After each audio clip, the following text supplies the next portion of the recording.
Border range ભુજની crime ટીમે મોરબી જિલ્લાના ટંકારા તાલુકાના ધુંડડા ગામની સીમમાં આવેલા ઓમ વિલામાં દરોડો પાડ્યો હતો, જેમાં 44,76,000ના મુદ્દામાલ સાથે 9 જુગારીઓને ઝડપી પાડ્યા હતા.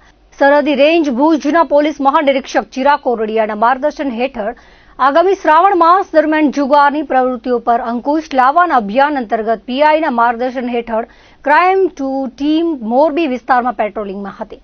તે દરમિયાન મળેલી બાતમીના આધારે ઓમ વિલા પર દરોડો પાડવામાં આવ્યો હતો.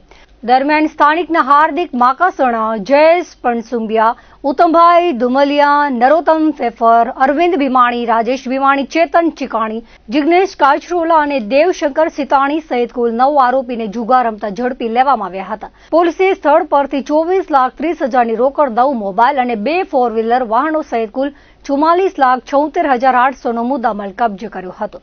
આ અંગે ટંકારા પોલીસ સ્ટેશનમાં ગુજરાત જુગાર અધિનિયમની કલમ હેઠળ ગુનો નોંધવામાં આવ્યો હતો.